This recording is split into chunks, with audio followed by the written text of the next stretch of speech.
Hi everyone, my name is Harsha and welcome back. In this video, we will second month of pregnancy story. The second month, I doctor I test and doctor suggested and history and the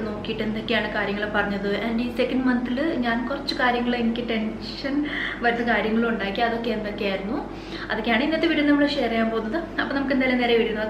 let's get started. First month നമ്മുടെ എംബ്രിയോനെ കുറിച്ചിട്ടൊക്കെ പറഞ്ഞു, egg fertilise ആയി അതിനെ കുറിച്ചിട്ടൊക്കെ പറഞ്ഞു. Second month, അതായത് നമ്മൾ 5th week വരുമ്പോഴാണ് obviously നമ്മൾ test ചെയ്യുന്നത്.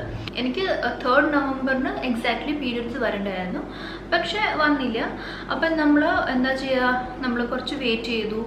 ആൻഡ് നമുക്കറിയായിരുന്നു ദാറ്റ് യെസ് ഉണ്ടെന്നുള്ളത്, കാരണം അങ്ങനത്തെ ഒരു ഏർലി സിംറ്റംസ് ഒക്കെ എനിക്ക് കാണിച്ചു തുടങ്ങിയായിരുന്നു. അതുകൊണ്ട് അപ്പം നമ്മൾ എന്താ ചെയ്തത്, November 9th നമ്മൾ വീട്ടിൽ വെച്ചിട്ട് തന്നെ മറ്റേ പ്രഗ്നൻസി കിറ്റ് വെച്ചിട്ട് ടെസ്റ്റ് ചെയ്തു. അപ്പോൾ അതിൽ പോസിറ്റീവാണ് വന്നത്. പോസിറ്റീവ് വന്നു കഴിഞ്ഞപ്പം ഒരു ലൈൻ ഡാർക്കും ഒരു ലൈൻ ഭയങ്കര ഡിമ്മായിട്ടും ഉള്ളതായിരുന്നു. അപ്പം ചെറിയൊരു ഡൗട്ട് വന്നു. അപ്പം നമ്മളിവിടെ അമ്മയെ കാണിച്ചു. അമ്മ പറഞ്ഞു ഉണ്ട്, പ്രഗ്നൻസി ഉണ്ട്. ഞാൻ തന്നെ എൻ്റെ ചേച്ചീനെ അറിയിച്ചു. നമ്മൾ അറിഞ്ഞു എന്ന് നമ്മൾ ഭയങ്കര സന്തോഷമായി. ആൻഡ് കാരണം നമ്മൾ ഭയങ്കര നേരത്തെ അറിഞ്ഞത് കാരണം ആദ്യം നമ്മൾ വിചാരിച്ചു കുറച്ചും കൂടി കഴിയട്ടെ, അപ്പോഴേ നമുക്ക് കറക്റ്റായിട്ട് എന്തെങ്കിലും അറിയാൻ പറ്റുള്ളൂ എന്ന് വെച്ചിട്ട് നമ്മൾ വെയിറ്റ് ചെയ്യാമെന്ന് അന്നത്തെ ദിവസം വിചാരിച്ചു. പക്ഷെ നമ്മൾ വിചാരിച്ചു ഇനിയും എന്തെങ്കിലും കോംപ്ലിക്കേഷൻ ഉണ്ടെങ്കിലോ, എന്തെങ്കിലും നമ്മുടെ ശരീരം അനങ്ങി കഴിഞ്ഞാൽ എന്തെങ്കിലും പോയി കഴിഞ്ഞാലോ, അങ്ങനെയൊക്കെ ഒരു ഡൗട്ട് കാരണം നമ്മൾ വിചാരിച്ചു ശരി നമുക്ക് നെക്സ്റ്റ് ഡേ നമുക്ക് പോകാൻ പറ്റിയില്ല. അതിൻ്റെ നെക്സ്റ്റ്, അതായത് 11th നമ്മൾ ഡോക്ടറിൻ്റെ അപ്പോയിൻമെൻറ്റ് എടുത്തു. എനിക്കെന്ന് പറയുന്നത് എനിക്ക് അറിയാമായിരുന്നു ഏത് ഡോക്ടറിനെ കാണണം. ഞാൻ ആദ്യമേ തന്നെ പ്രിപ്പയർഡ് ആയിരുന്നു, എനിക്ക് ഏത് ഡോക്ടറിനെ കാണണം, എനിക്ക് ഏത് ഹോസ്പിറ്റലിൽ പോകണം എന്നൊക്കെ ഉള്ളത്. കാരണം നമ്മളിങ്ങനെ ഈ ഒരു പ്ലാൻ ചെയ്യുമ്പോൾ തന്നെ നമ്മൾ ശരിക്കും എല്ലാം ചിന്തിച്ചായിരുന്നു, ഏത് ഡോക്ടർ, ഏത് ഹോസ്പിറ്റൽ, നമുക്ക് ഏതാണ് കൺവീനിയൻ്റ് ആയിട്ടുള്ളത്, ഏത് ഡോക്ടറാണ് നല്ലത്, അതൊക്കെ നമ്മൾ ഫുള്ളി പ്രിപ്പയർഡ് പ്ലാൻഡ് ആയിരുന്നു ശരിക്കും. അത് കാരണം എനിക്ക് ഒരുപാട് ബുദ്ധിമുട്ട് വരേണ്ടി വന്നില്ല. ആ ഡോക്ടറെ പോയി കാണാം, ഈ ഡോക്ടറെ പോയി കാണാം. എനിക്കൊരു ഡോക്ടർ ഉണ്ടായിരുന്നു, ആ ഡോക്ടറിനെ തന്നെ എനിക്ക് കണ്ടാൽ മതിയായിരുന്നു. അപ്പം നമ്മൾ 11th രാവിലെ തന്നെ അപ്പോയിൻമെൻ്റ് എടുത്തു. ഞാനും ഹസ്ബൻഡും അമ്മയും കൂടെ ഹോസ്പിറ്റലിൽ പോയി. അപ്പോൾ നമ്മൾ അവിടെ ഹോസ്പിറ്റലിൽ ഡോക്ടറിൻ്റെ റൂമിൻ്റെ പുറത്ത് വെയിറ്റ് ചെയ്യുമ്പോൾ അറ്റൻഡർ ചേച്ചി വരും. ചേച്ചി വന്നിട്ട് എന്നോട് ചോദിച്ചു പ്രഗ്നൻ്റ് ആണോ, ടെസ്റ്റ് ചെയ്തോ എന്ന്. അപ്പം പല പല കാര്യങ്ങൾക്കായിട്ട് ഒരു ഗൈനക്കോളജിസ്റ്റിനെ കാണാൻ വരുമല്ലോ ആൾക്കാർ. അപ്പം ഞാൻ പറഞ്ഞു യെസ് ഞാൻ ചെയ്തിട്ടുണ്ട്, ആണെന്നാണ് തോന്നുന്നത് എന്ന് പറഞ്ഞു. ഓക്കെ ഡോക്ടർ ഇപ്പോൾ വിളിക്കുമെന്ന് പറഞ്ഞു. അപ്പോൾ ഡോക്ടറിൻ്റെ അടുത്ത് ചെന്നപ്പോൾ ഡോക്ടർ ചോദിച്ചു ടെസ്റ്റ് പ്രഗ്നൻ്റ് ആണോ, എന്താ ടെസ്റ്റ് ചെയ്തോ. അപ്പം ഹസ്ബൻഡായിരുന്നു കൂടെ വന്നിരുന്നത്. അപ്പോൾ ഞാൻ പറഞ്ഞു യെസ് ഞാൻ ടെസ്റ്റ് ചെയ്തു. അപ്പോൾ ആ ഒരു വീഡിയോ ഞാൻ കാണിച്ചു കൊടുത്തു, നമ്മൾ ടെസ്റ്റ് ചെയ്യുന്ന വീഡിയോ. അപ്പോൾ ഡോക്ടർ കണ്ടിട്ട് പറഞ്ഞു ഓക്കെ പ്രഗ്നൻസി ഇപ്പോൾ കാണുന്നുണ്ട്. ആൻഡ് എൻ്റെ ആ ഡോക്ടറിനെ തന്നെ ഞാൻ നേരത്തെയും കണ്ടിട്ടുണ്ട്, എൻ്റെ പീരിയഡ്സിൻ്റെ കുറച്ച് പ്രശ്നം വന്നപ്പോൾ. അപ്പോൾ ആ ഡോക്ടർ ആ ഫയൽ ആ ഹോസ്പിറ്റലിൽ തന്നെ ഉണ്ടല്ലോ. അപ്പോൾ എൻ്റെ ഹിസ്റ്ററിയൊക്കെ ചെക്ക് ചെയ്തപ്പോൾ പറഞ്ഞു നമുക്ക് പീരിയഡ്സ് ഇറഗുലർ ആയിരുന്നല്ലേ. ഞാൻ പറഞ്ഞു കുറച്ച് മാസം ഉണ്ടായിരുന്നു അങ്ങനെ ഇറഗുലാരിറ്റി, അത് കഴിഞ്ഞിട്ട് അത് നോർമലായി. പിന്നീട് എനിക്ക് ഇറഗുലർ പീരിയഡ്സ് അങ്ങനെ വന്നിട്ടില്ല. അതിന് ഞാൻ മെഡിസിനൊക്കെ കഴിച്ചിട്ടുണ്ടായിരുന്നു. നമ്മുടെ ഹിസ്റ്ററിയാണ് ഡോക്ടർ നമ്മളോട് ചോദിക്കുന്നത്. അതായത് എന്നോട് ചോദിച്ചത് എന്താണെന്ന് വെച്ചാൽ എന്താ 3 വർഷമായി കല്യാണം കഴിഞ്ഞിട്ട്, അപ്പോൾ എന്താ ഇത്ര ലേറ്റ് ആയത്, നമ്മൾ കൺസീവ് ആവാൻ മെഡിസിൻ കഴിക്കുന്നുണ്ടായോ, അബോർഷൻ്റെ എന്തെങ്കിലും ഹിസ്റ്ററി ഉണ്ടോ, അങ്ങനത്തെ കുറച്ച് ഡീറ്റെയിൽസ് ഒക്കെ ചോദിക്കും. അപ്പോൾ നമ്മൾ ഇല്ല, നമ്മൾ നാച്ചുറലി കൺസീവ് ആയതാണ്, ഞാൻ പഠിക്കുകയായിരുന്നു, അപ്പോൾ അങ്ങനെയൊക്കെ അത് കാരണം നമ്മൾ ഡിലേ ചെയ്തതാണെന്നൊക്കെ ആ ഡീറ്റെയിൽസൊക്കെ നമ്മൾ ഡോക്ടറിൻ്റെ അടുത്ത് കൊടുക്കും. പിന്നീടുള്ള പ്രൊസീജിയർ എന്താണെന്ന് വെച്ചാൽ നമുക്ക് ഡോക്ടർ കുറച്ച് ബ്ലഡ് ടെസ്റ്റ് ചെയ്യാൻ പറയും. അതായത് beta HCG test, thyroid test, അതൊക്കെ ചെയ്യാനായിട്ട് നമ്മൾ പറയും. അപ്പോൾ ഞാൻ ആ ബ്ലഡ് ടെസ്റ്റൊക്കെ കൊടുത്ത് ആ ബ്ലഡ് ടെസ്റ്റിന് റിപ്പോർട്ട് ശരിക്കും 2 മണിക്കൂർ കഴിഞ്ഞിട്ടാണ് വരുന്നത്. അപ്പോൾ നമുക്ക് 12 മണി ഓൾറെഡി ആയായിരുന്നു നമ്മൾ ഡോക്ടറിനെ കാണുമ്പോൾ. അപ്പോൾ ടെസ്റ്റ് കഴിഞ്ഞ് നമുക്ക് റിപ്പോർട്ട് ചെയ്യുമ്പോൾ 3 മണിയാവുമായിരുന്നു. അപ്പം 3 മണിക്ക് നമ്മൾ വീണ്ടും ഡോക്ടറിനെ കാണാനായിട്ട് പറഞ്ഞു. അപ്പം ഈ ബീറ്റ HCGയുടെ ലെവൽ എന്ന് പറയുന്നത് ഈ ഒരു ടെസ്റ്റിൽ നമുക്ക് ഫുൾ ഈ 4 വീക്സിൽ എന്തൊക്കെയാണ് നമ്മുടെ ശരീരത്തുണ്ടായത് അതിൻ്റെയൊക്കെ എല്ലാ ഡീറ്റെയിൽസും നമുക്ക് കിട്ടും. ആൻഡ് തൈറോയിഡിൽ നമുക്കറിയാൻ പറ്റും നമുക്ക് തൈറോയിഡ് കൂടുതലാണോ കുറവാണോ, HB അങ്ങനത്തെ എല്ലാ കാര്യങ്ങളും ടെസ്റ്റ് ചെയ്യും. BP ഷുഗർ ഒക്കെ ടെസ്റ്റ് ചെയ്യും, വെയിറ്റ് ചെക്ക് ചെയ്യും.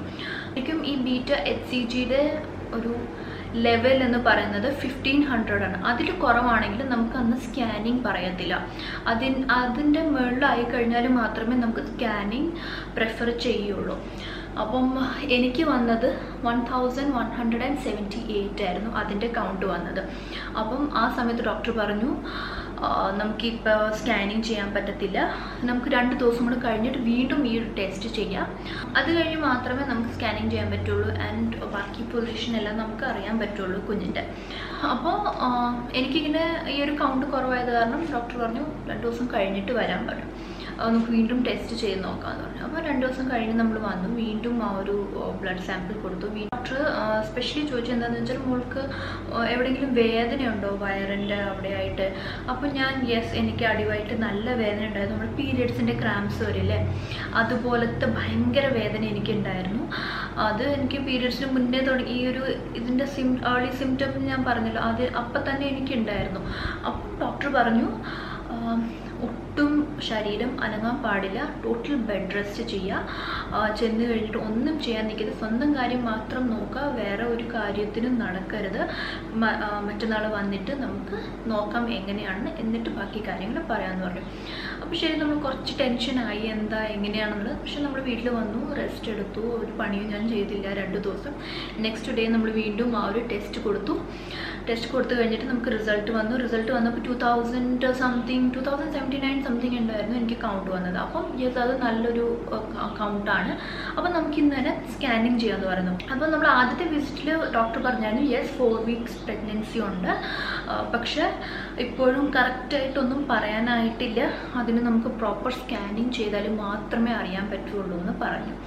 അപ്പം ഓക്കെ, നമ്മൾ 5th വീക്കിൽ നടക്കുകയാണ്. അപ്പോൾ 5th വീക്കിലാണ് ഫസ്റ്റ് സ്കാനിങ് എൻ്റെ നടന്നത്. റേഡിയോളജിസ്റ്റ് നമ്മുടെ സ്കാനിങ് ചെയ്യുമ്പോൾ നമുക്ക് മോണിറ്റർ ഉണ്ടാവും, മോണിറ്ററിൽ നമ്മുടെ യൂട്രസ് കാണിക്കും.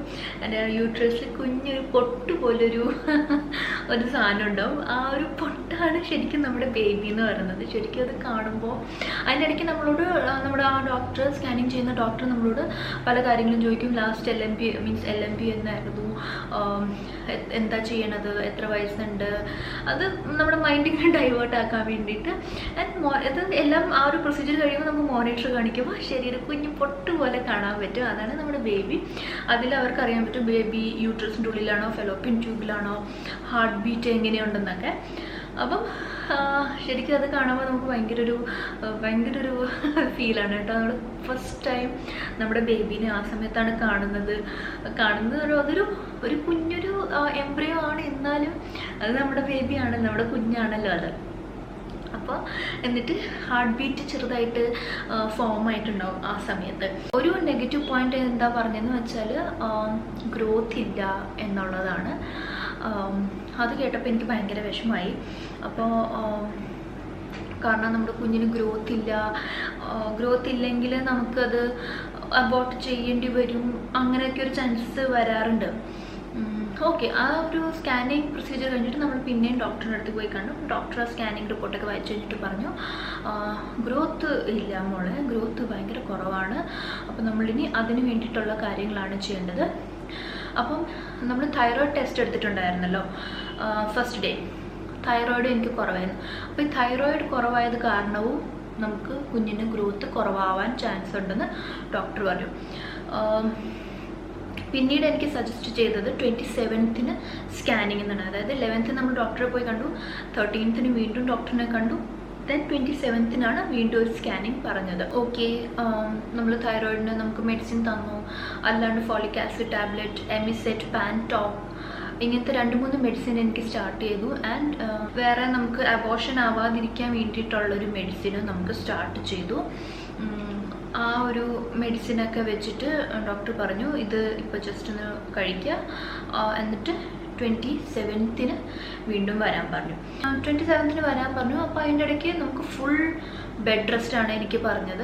അതായത് സ്റ്റെപ്പ് കയറണ്ട, സ്വന്തം കാര്യം നോക്കുക, സ്വന്തം കാര്യം മാത്രം, സ്വന്തമായിട്ട് ബാത്റൂമിൽ പോവാൻ വരിക, ജസ്റ്റ് കിടക്കുക, വേറെ ഒരു കാര്യം ഒരുപാട് നിൽക്കരുത്, ഒരുപാട് ഭാരമുള്ള പണിയൊന്നും ചെയ്ത്, അതൊക്കെ നോർമലി പറയുന്നതൊക്കെ തന്നെ. അതായത് കാരണം ഗ്രോത്ത് ഇല്ല ആൻഡ് നമുക്ക് ചെറിയൊരു ക്രാംസ് വരുന്നുണ്ട്. അപ്പോൾ അതൊക്കെ ഒരു ചെറിയ ഇൻഡിക്കേഷൻ പോലെയൊക്കെ ആയത് കാരണം ഡോക്ടർ പറഞ്ഞു കംപ്ലീറ്റ് ബെഡ് റെസ്റ്റ് ചെയ്യുക, ഒന്നും അനങ്ങരുത്, ഒന്നും ചെയ്യരുത്, പെയ്യെ മാത്രം നടക്കുക, lots and lots of fruits കഴിക്കുക, വെജിറ്റബിൾസ് കഴിക്കുക, ലിക്വിഡായിട്ട് നന്നായിട്ട് എടുക്കുക എന്നൊക്കെ പറഞ്ഞു. ആ സമയം വരെ എനിക്ക് വോമിറ്റിങ്സും വലിയ രീതിയിലുണ്ടായില്ല. പക്ഷേ ഈ ഒരു 27th സ്കാനിങ് കഴിഞ്ഞിട്ട് എനിക്ക് വോമിറ്റിംഗ്, ഈ ഒരു നമ്മൾ ഹോസ്പിറ്റൽ ഡോക്ടറിനെ വന്ന് കഴിഞ്ഞ് 2 ദിവസം കഴിഞ്ഞപ്പോഴത്തേക്ക് എനിക്ക് വോമിറ്റിംഗ്, ക്ഷീണം ഒക്കെ നന്നായിട്ട് തുടങ്ങി. ഒരു 2 ദിവസം കൂടെ കഴിഞ്ഞപ്പോൾ ചെറിയ രീതിയിൽ ഒരു സ്പോട്ട് പോലെ വന്നു, ഡിസ്ചാർജ് പോലെ വന്നു. അപ്പോൾ ഞാൻ എൻ്റെ ചേച്ചിയോട് ചോദിച്ചപ്പോൾ ചേച്ചി പറഞ്ഞു അത് പേടിക്കുക, അങ്ങനെ ഒരുപാട് വലുതായിട്ട് വരികയാണെങ്കിൽ ഡോക്ടറിനെ തന്നെ പോയി കാണണമെന്ന് പറഞ്ഞു. അപ്പം അന്നത്തെ ദിവസം ഓക്കെ, കുഴപ്പമൊന്നുമില്ല. രാത്രി ആയപ്പോഴത്തേക്ക് നന്നായിട്ട് എനിക്ക് ഡിസ്ചാർജ് വരാൻ തുടങ്ങി, ഒരു brown discharge, thread like discharge പോലെ എനിക്ക് വരാൻ തുടങ്ങി. അപ്പോൾ ഞാൻ എൻ്റെ ഡോക്ടറിനെ വിളിച്ചപ്പോൾ ഡോക്ടർ പറഞ്ഞു അടുത്ത ദിവസം തന്നെ വരണം, നമുക്ക് സ്കാനിങ് ചെയ്യാമെന്ന് പറഞ്ഞു. സ്കാനിങ് ചെയ്ത് കഴിഞ്ഞപ്പോൾ കുഴപ്പമൊന്നുമില്ല, നോർമലാണ്. ജസ്റ്റ് യൂട്രസ് അതിൻ്റെ ഒരു പ്ലേസ് കണ്ടുപിടിക്കുന്ന, ഒരു യൂട്രസ് ഇംപ്ലാന്റ് ആവുന്നതിൻ്റെ ഒരു സൈനായിട്ടാണ് ചിലപ്പോൾ ഇത് കാണുന്നത്. പക്ഷേ അതിനെ അത്ര ലൈറ്റായിട്ട് എടുക്കണ്ട, നമ്മൾ ഫുൾ കംപ്ലീറ്റ് ബെഡ് റെസ്റ്റ് ചെയ്യാം, ശരീരം ഒട്ടും അനക്കരുതെന്ന് പറഞ്ഞു. ഓക്കെ, അതൊക്കെ കഴിഞ്ഞ് നമ്മൾ വീണ്ടും വന്നു. ആൻഡ് എനിക്ക് നന്നായിട്ട് വോമിറ്റിംഗ് തുടങ്ങി, സ്മെല്ലൊക്കെ എല്ലാം മീൻസ് സ്മെല്ലൊന്നും പിടിക്കാണ്ടൊക്കെ ആയി പല കാര്യങ്ങളുടെ. അപ്പം നല്ലതായിട്ട് എനിക്ക് വോമിറ്റിങ്സും കാര്യങ്ങളും ഛർദിലും തലകർപ്പും ഒക്കെ എനിക്ക് നന്നായിട്ട് വന്നു തുടങ്ങി. ദെൻ നമ്മൾ 27th സ്കാനിങ്ങിന് പോയി. സ്കാനിങ്ങിന് പോയപ്പോഴും ഗ്രോത്ത് ഒരുപാട് വളർന്നിട്ടില്ല എന്നാണ് പറഞ്ഞത്. അപ്പോൾ ഡോക്ടർ പറഞ്ഞ് ഇപ്പോഴും വേദന ഉണ്ടോ എന്ന് ചോദിച്ചപ്പോൾ എനിക്ക് അപ്പോഴും നമ്മുടെ ക്രാംസ് പോലത്തെ വേദന ഉണ്ടായിരുന്നു. അപ്പോൾ ഡോക്ടർ എനിക്ക് സജസ്റ്റ് ചെയ്തത്, കാരണം നമുക്ക് ആ ഒരു ബ്രൗൺ ഡിസ്ചാർജും വന്നു, പിന്നെ വേദനയുണ്ട്. അപ്പോൾ ഡോക്ടർ സജസ്റ്റ് ചെയ്തു നമുക്ക് ഇഞ്ചെക്ഷൻസ് എടുക്കാം, ഹോർമോണൽ ഇഞ്ചെക്ഷൻസ് ആണിത്. ഇതെടുത്തു കഴിഞ്ഞാൽ ഇതെടുക്കുകയാണെങ്കിൽ നമുക്ക് നന്നായിട്ട് നമ്മൾ ആ പ്രഗ്നൻസി നന്നായിട്ട് കിട്ടും, അല്ലെങ്കിൽ ചിലപ്പോൾ അബോർഷൻ ആവാനുള്ള ചാൻസസ് ഉണ്ടെന്ന് പറഞ്ഞിട്ട് എനിക്ക് 5 ഇഞ്ചെക്ഷൻ എടുത്തു. എല്ലാ വീക്കിലും എനിക്ക് എടുത്തു.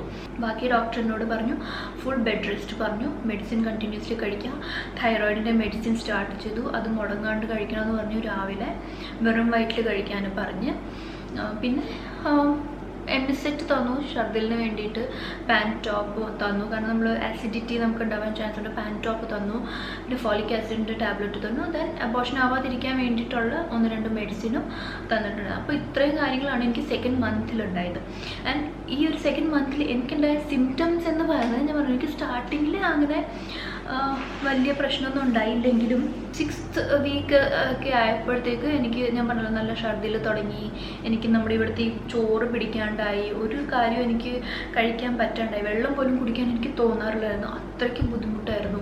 ഫ്രൂട്ട്സ് ഒക്കെ കഴിക്കുകയായിരുന്നു. ആൻഡ് ഉപ്പുള്ളതും എരിവുള്ളതും മാത്രം കഴിക്കാനാണ് എനിക്ക് ആ സമയത്ത് കൂടുതലും തോന്നിയിരുന്നത്. മൂഡ് സ്വിങ്സ് നന്നായിട്ടുണ്ടായി. ആൻഡ് ടെമ്പറേച്ചർ സെൻസിറ്റിവിറ്റി നന്നായിട്ടുണ്ട്. എനിക്ക് ഭയങ്കര തണുപ്പായിരുന്നു, ഭയങ്കര തണുപ്പെന്ന് പറഞ്ഞാൽ ഭയങ്കര തണുപ്പായിരുന്നു. കുറച്ചും കൂടിയൊക്കെ അതിൽ ഞാൻ കിടന്നുകൊണ്ടിരുന്നത്. എൻ്റെ ഇടയ്ക്ക് ഫീവർ വന്നു, യൂറിൻ ഇൻഫെക്ഷൻ വന്നു. അങ്ങനെ 2nd മന്ത് ഭയങ്കര എനിക്ക് ബുദ്ധിമുട്ടുള്ളൊരു ടൈമായിരുന്നു. 2nd, 3rd, 4th മന്ത് വരെ, കാരണം 4th മന്ത് വരെ ഞാൻ ഛർദിലായിരുന്നു. പിന്നെ ഞാൻ ഇമ്പോർട്ടൻ്റ് ആയിട്ടുള്ളൊരു കാര്യം ചെയ്തത് എന്താണെന്ന് വെച്ചാൽ, ഞാൻ 2 ആപ്പ് ഡൗൺലോഡ് ചെയ്തു. ഒരെണ്ണം HeloFi, സെക്കൻഡ് പ്രഗ്നൻസി ആപ്പ് എന്ന് പറഞ്ഞാൽ അതിൽ നമ്മൾ നമ്മുടെ LMP ഡേറ്റ് മെൻഷൻ ചെയ്ത് കഴിഞ്ഞാൽ നമ്മുടെ ഡ്യൂ ഡേറ്റ് എന്താണെന്ന് പറയും, ഒരു വീക്കിൽ നമ്മുടെ കുഞ്ഞിൻ്റെ ഡെവലപ്മെൻറ്റ് പറയും, അറിയാൻ പറ്റും. നമ്മൾ ഈ വീക്കിൽ ഇത് കഴിക്കണം, ഈ വീക്കിൽ അത് കഴിക്കണം, ഈ വീക്കിൽ നമുക്ക് ഈ പ്രശ്നം വരാൻ ചാൻസ് ഉണ്ട്, അപ്പോൾ ഇതിനെ ഹീൽ ചെയ്യാനായിട്ട് ഇങ്ങനെ ചെയ്യാം. അപ്പോൾ അതൊക്കെ ഈ ഒരു 2 ആപ്പ് ഡൗൺലോഡ് ചെയ്ത് കഴിയുമ്പോൾ നല്ല ഹെൽപ്ഫുൾ ആണ് കേട്ടോ ഈ ഒരു 2 app, HeloFi app and pregnancy app. അപ്പോൾ ഇത്രയായിരുന്നു ശരിക്കും എൻ്റെ 2nd മന്ത് പ്രഗ്നൻസിയുടെ എക്സ്പീരിയൻസ്. അപ്പോൾ ഈ വീഡിയോ നിങ്ങൾക്ക് എല്ലാവർക്കും ഇഷ്ടമായി ആൻഡ് യൂസ്ഫുൾ ആയെന്ന് ഞാൻ വിചാരിക്കുന്നു. അങ്ങനെയാണെങ്കിൽ വീഡിയോക്ക് തീർച്ചയായിട്ടും ലൈക്ക്, ഷെയർ ആൻഡ് സബ്സ്ക്രൈബ് ചെയ്തേക്കാം. അപ്പോൾ നമുക്ക് ഇനിയും അടുത്ത നല്ലൊരു വീഡിയോയിൽ കാണാം. അതുവരേക്കും എല്ലാവരും stay healthy, happy and blessed and love yourself. By.